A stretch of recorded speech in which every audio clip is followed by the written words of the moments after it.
Hemel Vader, ons bid nou dat U deur die Gees self met ons sal praat, dat U die woord vir ons sal duidelik maak, dat ons sal hoor dit wat U vir ons wil sê. Amen. Romeine hoofstuk 6.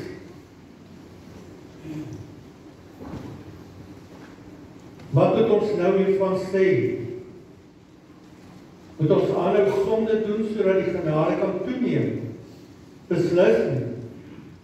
Hoe kan ons wat dood is vir die sonde nog daarin voortlewe?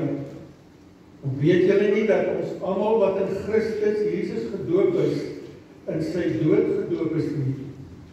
Deur die doop is ons immer saam met hom in sy dood begrawe, sodat soos Christus deur die wonderbaarlike magstaat van die Vader uit die dood opgewek is, ons ook 'n nuwe lewe kan lei. Aangesien ons met hom een geword het in sy dood, sal ons ook sekerlik ook met hom een wees in sy opstanding. Ons weet ook dat die sondige mens wat ons was, saam met Christus gekruisig is, sodat ons sondige bestaan beëindig kon word. Ons is dus nie langer slawe van die sonde nie. Iemand wat gesterf het, is immers vry van die mag van die sonde. Ons het saam met Christus gesterwe. Daarom glo ons dat ons ook saam met hom sal lewe. Ons weet dat Christus wat uit die dood opgewek is, nie weer kan sterwe nie. Die dood het nie weer mag oor hom nie. Hy het gesterwe en is vir eens en vir altyd vir die sonde dood. Nou lewe hy en 'n lewe vir God. Julle moet dus altyd onthou dat julle ook vir die sonde dood is, maar vir God lewe, sodat julle een is met Christus Jesus. Die woord van God vir die kinders van God. Ons staan en dan sing ons Halleluja 2:0. Ons sit in 'n vertrek waar die Amerikaanse staatspersoon, 'n dame, vir die joernaliste inligting gee oor wat aangaan in die presidentskap.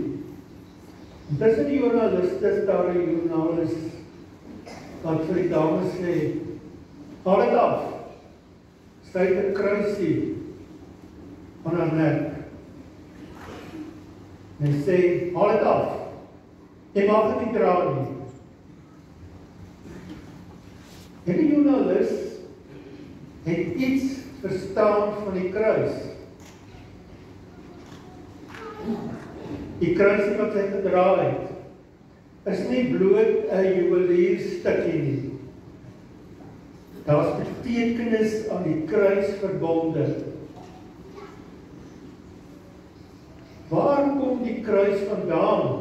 En wat wil die kruis vir ons sê? Het dit nog vir ons vandag betekenis? In die tyd van die Here Jesus was die kruis 'n strafmiddel, 'n manier waarop die grofste misdadigers gestraf is. Geweldige pynigende ervaring as jy gekruisig is. Dit was 'n afskrikmiddel om vir mense bang te maak om verkeerde dinge te doen. Want jou hande is aan die kruis vasgekap met spykers. Jy is kaal uitgetrek, het naak in die kruis gehang, en dan is die kruis opgehys. Jou voete was nie op die grond nie, dit het hang in die lug. En op die oomblik het jy gesterf van, het nie asem gehaal nie, het 'n asemgebrek gehad. En daar het jy gehang. Terwyl mense verby jou geloop het en jou bespot het, het jy 'n geweldige pyn gehad.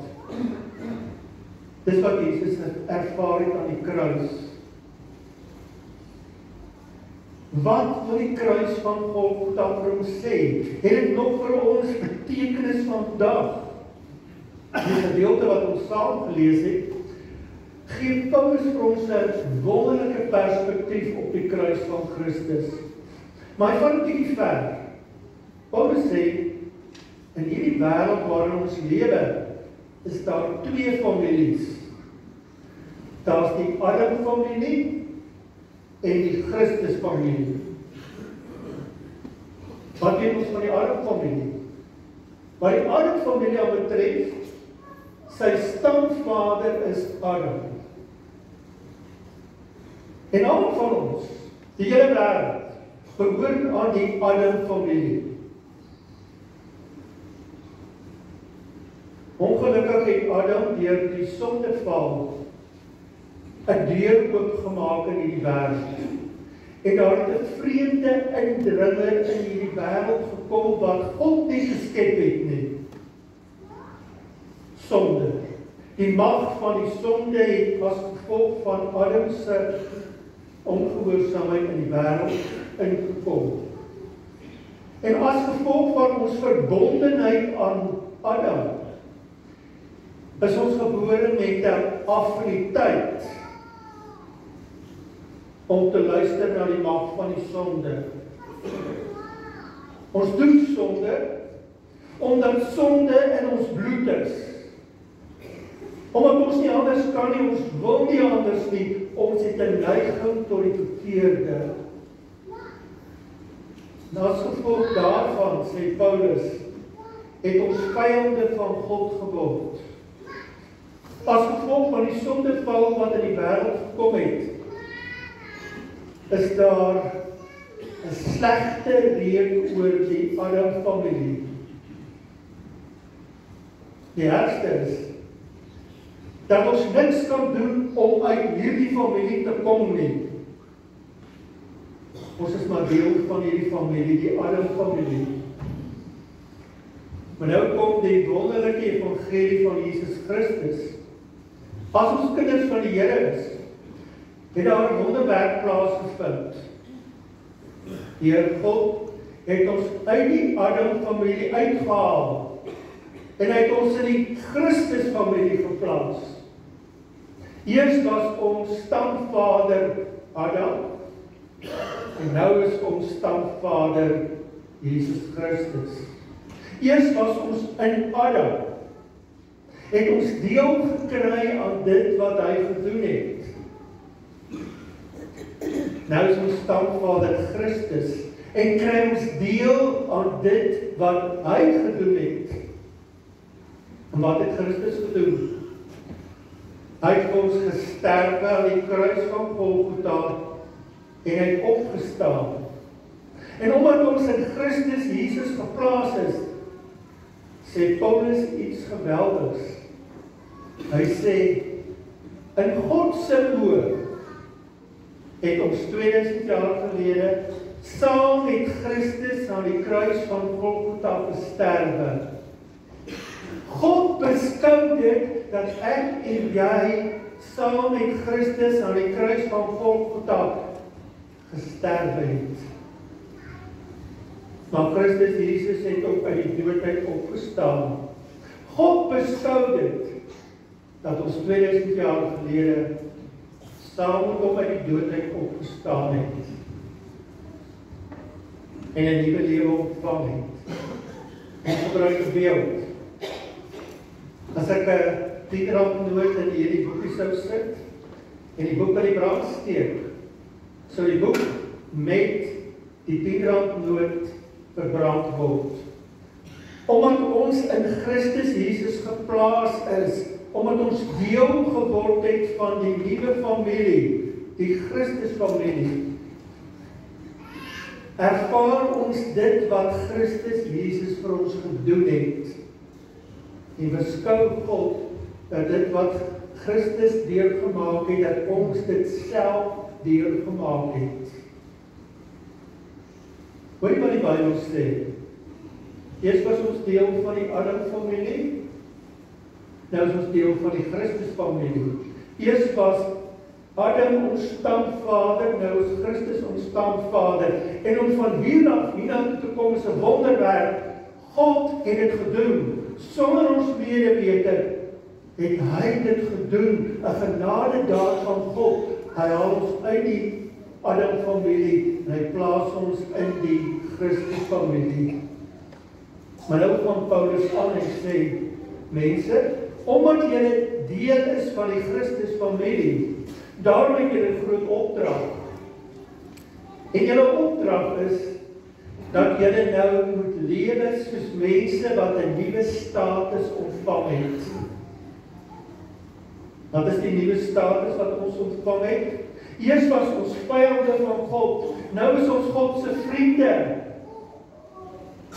Nou is ons mense wat vrygespreek is van ons sonde. Nou is ons mense wat 'n nuwe lewe ontvang het. En Paulus sê mense, nou moet julle so begin te lewe. Christus Jesus het vir julle gesterwe. Hy was aan die kruis van Golgotha. God beskou dit dat julle saam met hom gesterwe het. Nou moet julle elke dag sterwe aan julleself. Nou moet julle elke dag julleself verloon. Julle kruis opneem en Christus navolg. Christus Jesus het uit die dood uit opgestaan. God beskou dit dat julle saam met hom uit die dood uit opgestaan het. Hy het vir julle 'n nuwe lewe gegee. En nou moet julle soos nuwe mense begin te lewe. Nou moet julle die Heilige Gees toelaat dat die vrug van die Heilige Gees in julle lewe na vore sal kom. Die kruis en die opstanding van Christus het vir ons die pad oopgemaak dat ons in 'n lewende verhouding met Christus Jesus, God die Vader en God die Heilige Gees kan staan. Dis die basis van ons geloof. Daarsonder kan ons nie kinders van die Here wees nie. Wat dink julle, wat het die dame vir die joernalis gesê toe hy sê, vat af, jy mag nie 'n kruis dra nie. Sy het nog glimlag en gesê, meneer, ek dra nie die kruis om my te herinner wie ek is. Ek dra nie die kruis om my te herinner hoe ek moet lewe. Die kruis van Christus is nie net 'n mooi simbool nie. Die kruis van Christus sê vir my en jou wat kinders van die Here is, jy het 'n nuwe status ontvang van God. Jy is vrygespreek van jou sonde. Jy het 'n nuwe lewe van God ontvang. Lewe nou soos iemand wat vrygespreek is en lewe soos iemand wat 'n nuwe lewe van God ontvang het. Glooi dit. Glooi jy dit dat Christus Jesus vir jou uit die dood uit opgestaan het nadat hy vir jou gekruisig is? Glooi dit met jou hele hart, siel en verstand. Glooi jy dat in God se oë jy saam met hom gesterwe het? Glooi dit dat jy in God se oë saam met hom uit die dood uit opgestaan het? Is jy bereid om elke dag jouself te kruisig, om jou kruis op te neem en Christus te volg? Is jy bereid om vir die Heilige Gees toe te laat om vir jou in staat te stel om soos 'n nuwe mens te lewe? Ons maak ons oop toe vir 'n paar oomblikke die antwoord wat ons vir die Here gee. Here, ek is bereid om myself daagliks te kruisig, myself te verloon en U te volg. Here ek is bereid om soos 'n nuwe mens te lewe. 'n Paar oomblikke van stil gebed.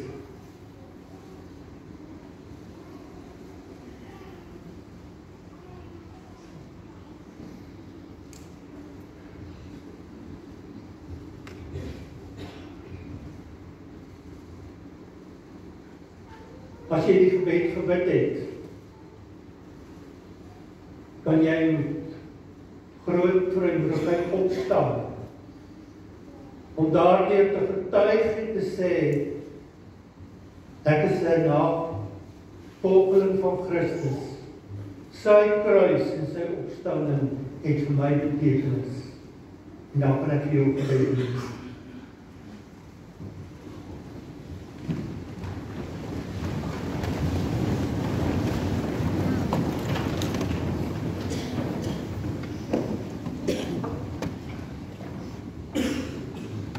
Hemel Vader, dankie vir u ongelooflike liefde vir ons. Dankie vir Christus Jesus. Dankie vir die kruis van Golgotha.